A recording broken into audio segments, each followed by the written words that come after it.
This wasn't a Democrat grilling the administration. This was a Republican senator exposing a terrifying truth. The U.S. may have crossed a line into illegal warfare, and the officials responsible are scrambling to hide it. From Senator Kaine, that would be a little bit different now that we're deeper and know more about some of these strikes in the Caribbean? I think more people are coming around to be concerned about what's going on. When you have Lindsey Graham, the Wall Street Journal, and other Republicans saying that the second strike, bombing people who are shipwrecked or clinging to wreckage, that would be illegal in the words of people who are very supportive of what the president's doing, that's a whole new scenario. So I think we've entered into uncharted territory here. I think there's a broad consensus that it's illegal to kill people who are clinging to wreckage. I think there's still some question whether the initial bombing is illegal as well.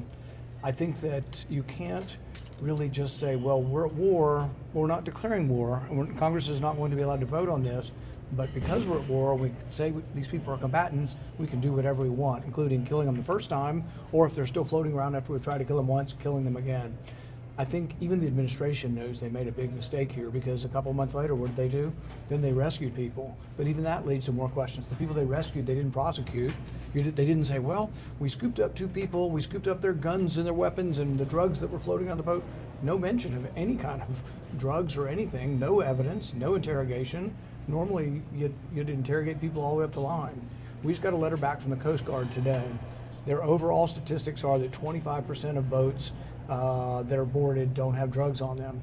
We now have specific information from the Coast Guard that of the boats captured by the Coast Guard before we started the Bomb Them to Smithereens campaign, in the traditional sense, when the Coast Guard captured boats off of Venezuela, 21% of them did not have drugs.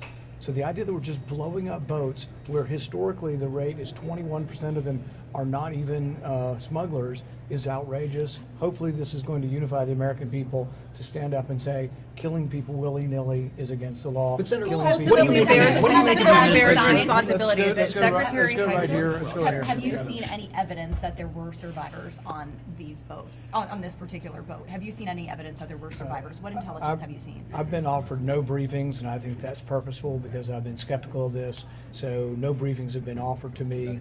We are asking for them. We are supportive of the Armed Services Committee looking into this, but this has been very selective in briefings that have been given to people, primarily given to people who are already apologists for the administration. And do you have confidence in the Defense Secretary at this point?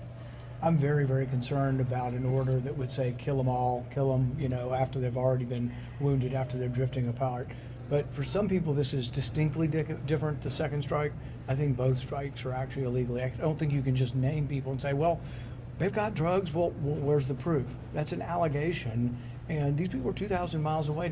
People don't realize these outboard boats have no capability of reaching America. Take them like 20 stops to refuel to get up here. In all likelihood, none of these boats are coming to America. It's a completely made up and false sense that, oh, we're at war, we can do whatever we want, but if Congress wants to vote on it, oh, no, we're not at war. So they're at war if they can do whatever they want with no oversight. But if Congress were to get involved with oversight, it was not a real war, it's just a war where we name people who we don't like, we call them terrorists, and then we kill them, and then if we see them floating around in the ocean, we then re-bomb them. It's a crazy It sounds system. to me like you're calling into question other strikes that have been taking place, that those could be determined to be unlawful. So do you support broadening this investigation beyond that September 2nd strike? And who ultimately bears responsibility? Is it the Secretary of Defense or is it the Admiral? I think what unifies people is the second strike, and I think that's what's going to bring people together. When you have people from Lindsey Graham to the Wall Street Journal saying that the second strike is illegal according to the laws of our military contact, even in times of war, it's illegal. So the first question is, are we at war? And if we're at war, should Congress vote? That's the first issue. The second issue, though, is even if you accept the first strikes, most people are saying the second strikes aren't. I don't like to see political figures pointing their finger at military figures. Military people take orders, and there's a question about when they don't take orders, whether things are legal or not legal. But in this sense, it looks to me like they're trying to pin the blame on somebody else and not them. There's a very distinct statement was said on Sunday. Secretary Hegseth said he had no knowledge of this and it did not happen. It was fake news, it didn't happen, and then the next day from the podium of the White House they're saying it did happen. So either he was lying to us on Sunday or he's incompetent and didn't know it had happened. Do we think there's any chance that on Sunday the Secretary of the Defense did not know there had been a second strike?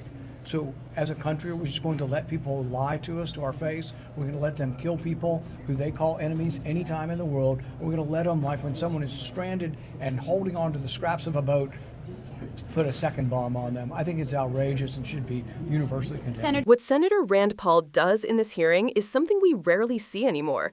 A Republican openly challenging the Republican administration's narrative on military conduct, and doing so with hard facts, legal grounding, and a level of moral clarity that cuts straight through the political fog. And that's exactly why this exchange is so important. Paul lays out a critique that isn't coming from the left, from Democrats, or from media commentators. It's coming from a conservative senator who has traditionally aligned with Republicans' foreign policy instincts, and he's saying clearly something is very wrong here.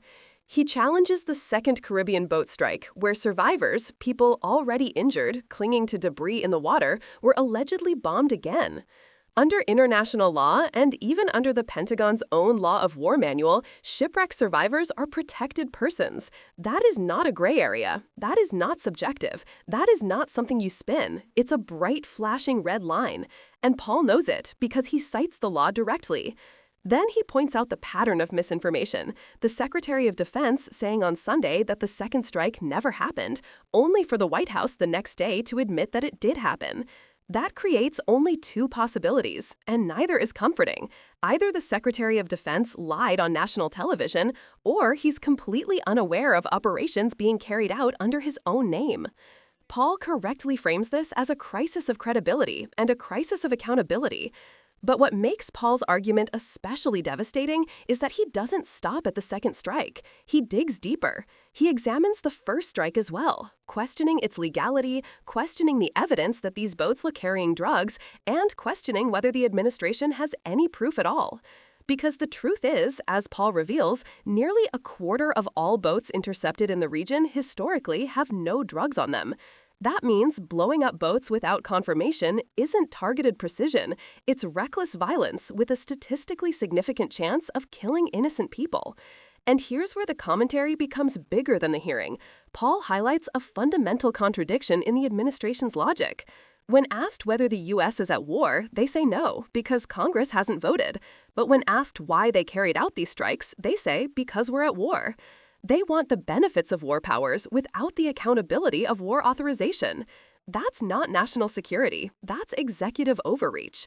Paul even calls out the administration's selective briefings. Members who might challenge the narrative get none. Members who will defend the administration get classified access. That's how propaganda, not oversight, is managed. And there's a moral dimension to all of this that Paul makes undeniable. Killing enemy combatants during armed conflict is one thing.